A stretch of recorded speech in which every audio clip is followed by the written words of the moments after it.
Dulu itu kalau ada orang dibunuh, ya Allah, jadi musibah besar. Hari ini kita mungkin ngelihat saudara kita dibunuh, kita nggak nangis, nggak jadi sebuah musibah. Karena apa? Sifat rahmah sudah biasa. Dulu itu kalau ada saudara kita di tempat lain dibantai misalnya seperti di Palestina, itu sudah sedihnya orang luar biasa. Hari ini malah tuker-tukeran foto. Ini loh, ini foto hari ini diledakkan, ada rumah dan ini ada kecil mati. Fotonya anak kecil yang wafat itu meninggal dunia, bukannya nyentuh hati, bikin orang sedih karena dia nggak bisa berbuat apa-apa nolong saudaranya, justru malah dibuat koleksi, ditunjukkan ini foto terbaru. Nah, sifat rahmah sudah hilang daripada diri manusia, sudah mulai terkikis.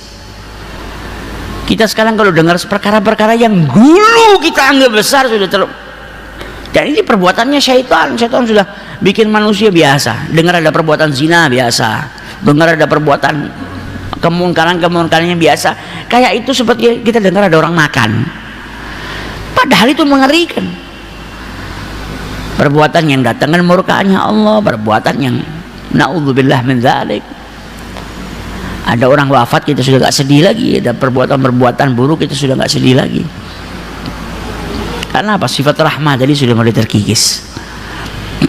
Tapi kalau sifat rahmah sudah mulai hidup dalam diri manusia, maka dia nggak akan mandang saudaranya orang lain itu sebagai ini orang lain saya nggak akan nanda. Selagi dia mengucap asyhadu alla ilaha illallah wa anna muhammadar rasulullah, dia saudara saya. Itu sudah cara pandangnya sudah berbeda. Kalau sifat rahmah tadi sudah tumbuh dalam dirinya, dia akan menganggap al-mu'min dengan mu'min yang lain kajasadil wahid, seperti satu tubuh yang sama. Kalau satu mengeluh, yang lainnya ikut merasakan panas, tidak bisa tidur. Seperti satu bangunan yang sama. Nah, kenapa dulu bisa orang-orang itu kuat seperti itu? Karena punya sifat rahmah, sifat kasih sayang yang tumbuh di dalam kehidupan mereka atau di dalam hati mereka. Nah, itu kalau kita mau dapat kedudukan yang besar, bisa menjadi seperti para kekasih-kekasihnya Allah, ya kita harus punya sifat rahmah tadi, sifat-sifat yang ada pada diri kepada kekasihnya Allah subhanahu wa ta'ala. Kalau sifat-sifat tersebut tidak punya, ya repot. Nabi Muhammad SAW memberikan kita pengetahuan, ngasih tahu kita tentang keutamaannya orang yang mengasuh anak yatim. Tidak punya sifat rahmah, yang nggak kepingin ngasuh. Nabi Muhammad ngelarang kita jangan sampai kita nyakitin hatinya anak yatim. Nggak punya sifat rahmah, yang nggak peduli. Kita diperintahkan oleh Allah wabil walidaini ihsana, berbuat baik kepada kedua orang tua, bakti. Nggak punya sifat rahmah, ya tega berbuat buruk sama kedua orang tuanya. Sifat rahmahnya harus kita tumbuhkan. Kalau sudah tumbuh, maka kita bisa mengamalkan apa yang diperintahkan oleh Allah subhanahu wa ta'ala, dan juga bisa menjauhi apa yang dilarang oleh Allah subhanahu wa ta'ala.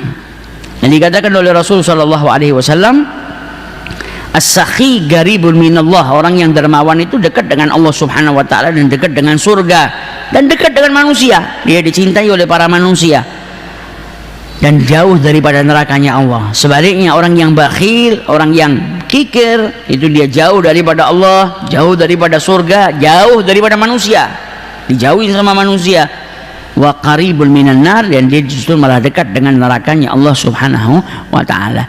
Nah, sifat karim, sifat orang yang dermawan ini, ya sifatnya orang-orang yang punya rasa kasih sayang, punya rahmah. Kalau punya rahmah, dia akan dermawan, dia nggak akan acuh dengan orang lain. Yang ada dia akan membantu, yang ada dia akan peduli dengan orang lain, karena sifat rahmah yang ada pada dirinya. Dan dikatakan idza kana yaumal qiyamah yadkhulul jannata arba'at bighairi hisab. Nanti di hari kiamat ada 4 golongan yang masuk ke dalam surga tanpa hisab. Yang pertama al-alim alladzi ya'mal bi ilmihi, orang yang berilmu yang mengamalkan ilmunya, punya ilmu diamalkan. Yang kedua, man hajja walam yarfuth walam yafsuk hatta mat, orang yang haji, sepulang dari haji dia enggak berkata-kata kotor, enggak gunakan mulutnya untuk maksiat, dan juga tidak berbuat fasik sampai dia mati. Kemudian yang ketiga, wasyahid alladzi qutila fil ma'rakah li'ala kalimatil Islam, orang yang syahid, yang mati dalam perjuangan untuk menegakkan kalimatul Islam. Dan yang keempat, as-sakhi, orang yang dermawan, alladzi iktasaba malan minal halal, yang cari harta, cari nafkahnya dari sesuatu yang halal dan kemudian diinfakkan di jalannya Allah tanpa riya. Nah, golongan 4 orang itu yang diperebutkan mana yang masuk surga terlebih dahulu.